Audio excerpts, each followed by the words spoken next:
महाराज, आम्ही आमच्या स्वार्थासाठी जिच्याकडून खऱ्या अर्थानं ज्याच्याकडून 50,000 रुपये डिपॉझिट घेतलं, आम्ही आमच्या स्वार्थासाठी न चुकता दर महिन्याचं ज्याच्याकडून 5,000 भाडं घेतलं, फक्त 11च महिने बाबा तो आपल्या घरात राहिला तरी तो मरेपर्यंत आपल्याला देव म्हणतो. मग या सृष्टीवर तुम्ही आणि मी येत असताना जिनं कोणतंही डिपॉझिट न घेता, कोणतंही भाडं न घेता, उलट 9 महिने 9 दिवस अनंत काळा सोसून तुम्हाला आणि मला या मृत्यू लोकामध्ये येत असताना पहिल्यांदा तिच्या गर्भात पहिलं पाऊल ठेवायला या मृत्यू लोकात तिनं तिचा गर्भाशय दिलं. म्हणून तर तुम्ही मी आज हे जग पाहू शकलोय. हा आईनं केलेला पहिला उपकार आहे. आईनं केलेलं या मृत्यू लोकातील दुसरं दान म्हणजे प्राणदान आहे.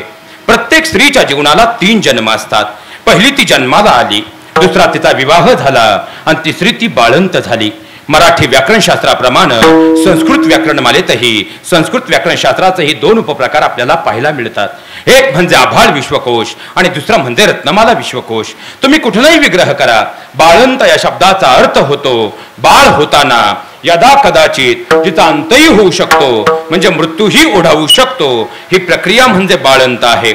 अशी परिस्थिती निर्माण झाली की बाळाच्या गळ्याभोवती नाळ आवळला गेला.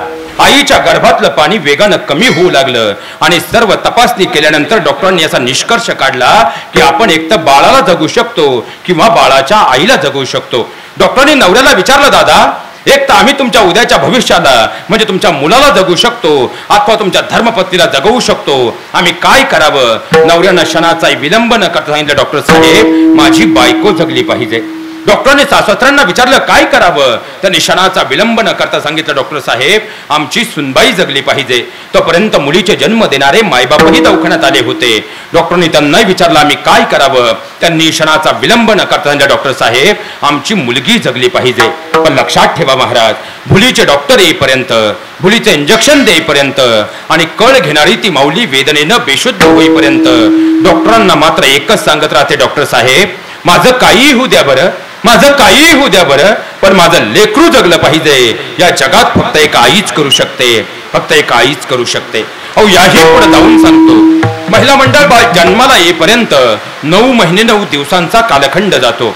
या 9 महिने 9 दिवसांच्या काळात आपल्याकडे साधारणपणे 4 सोनोग्राफी केल्या जातात.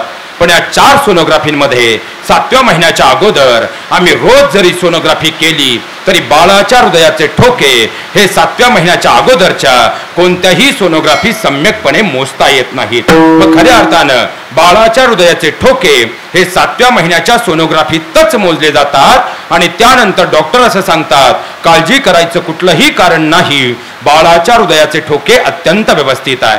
आता 1 मिनिटासाठी आपण मेडिकल सायन्सचा अभ्यास करूया.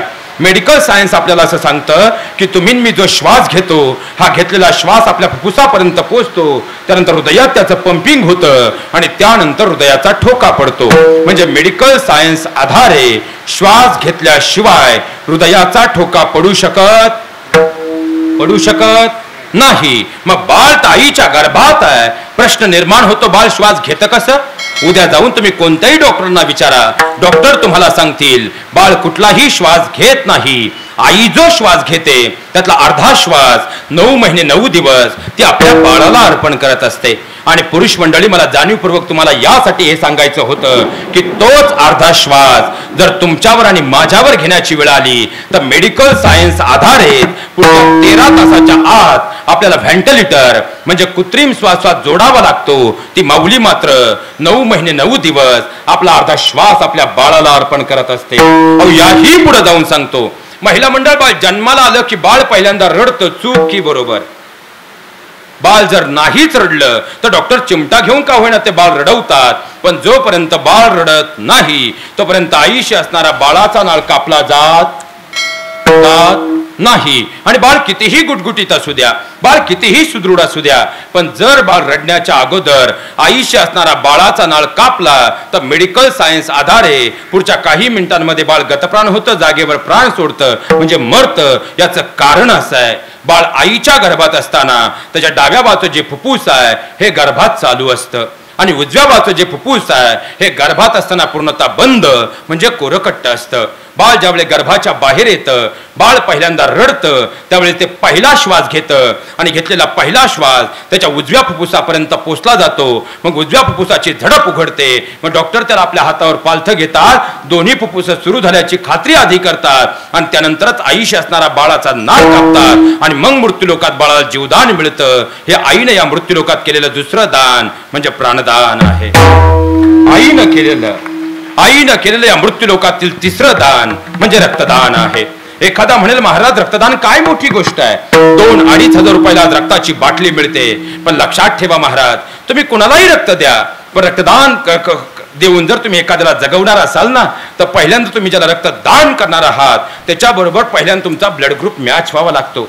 आज विज्ञानाने एवढी प्रगती केली, आम्ही विज्ञान युगामध्ये राहतो, पण विज्ञानाला एक शोध आजही लावता आला नाही, आणि तो म्हणजे आईचा ब्लड ग्रुप कोणताही असू द्या आणि बाळाचा ब्लड ग्रुप कोणताही असू द्या, तरी आईचं रक्त बाळाला आणि बाळाचं रक्त आईला चालतं कसं, आजही विज्ञानाला न उलगडलेलं कोड आहे.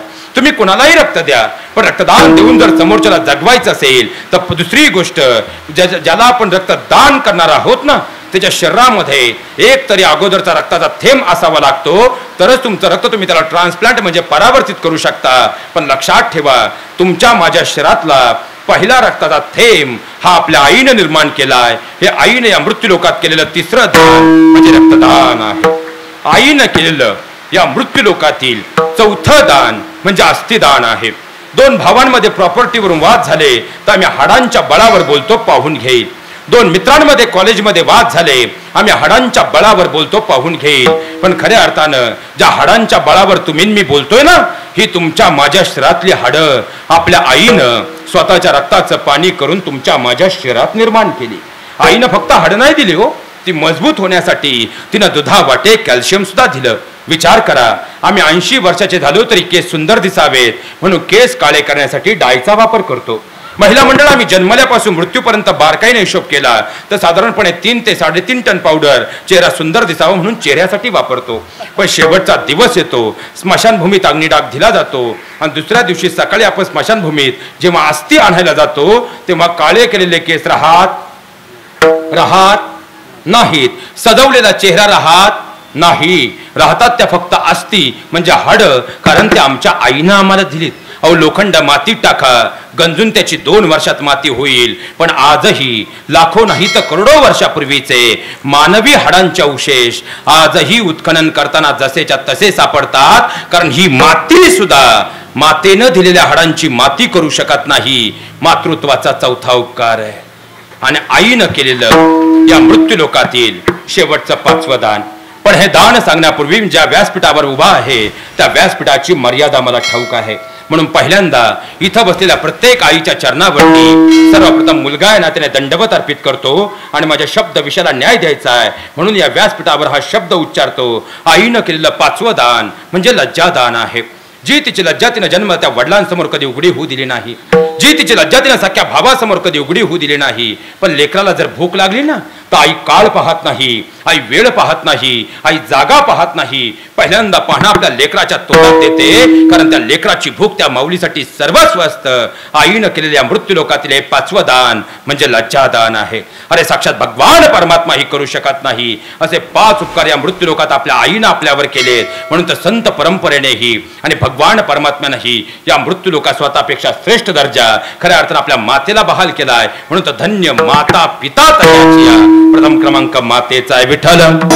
आणि ज्या वेळेस त्याच माता पित्यांचे संस्कार आपल्या लेकरांना घडवत असतात त्यावेळेस खऱ्या अर्थानं जी लेकरं त्या संस्कारातून घडतात ती कशी असतात तर खऱ्या अर्थानं आमचे नवनाथ दादा असतील, पूजाताई असतील, यासारखे ती संस्कारांना परिपूर्ण घडतात. म्हणून तर जर पाहिला गेलं तर कुळी कन्यापुत्र होती जे सात्विक तयाचा हरिक वाटे देवा. आणि अशी ज्यावेळेस लेकरं घडतात ज्यावेळेस 9 दिवसांचा एवढा नामयज्ञ सोहळा सुंदर पद्धतीने साजरा करतात. कारण एकीकडे राजकारण म्हटलं की अधोगतीला आमच्या तरुण पिढीला नेणारे अनेक राज्यकर्ते आपल्याला सापडून येतील. पण खऱ्या अर्थानं राजकारणातूनही पहिल्यांदा आपल्या खऱ्या अर्थानं सोसायटी असेल, आपला वाढ असेल, आपला भाग असेल, संस्काराने परिपूर्ण जोपर्यंत होणार नाही नाही तोपर्यंत संस्कारांच्या वृक्षाला संस्कृतीची गोड फळं लागणार नाही. म्हणून तो पूजाताई असतील किंवा नवनाथ दादा असतील, खऱ्या अर्थानं राजकारणाच्या माध्यमातूनही अध्यात्माचा खऱ्या अर्थानं संस्कारांचा वसा या ठिकाणी रुजत आहे. हे देव भगवंत ज्यावेळी पाहत असेल तर त्या भगवान परमात्म्याला खऱ्या अर्थानं नक्कीच हर्ष होत असेल. एकदा प्रेमानं भजन करूया.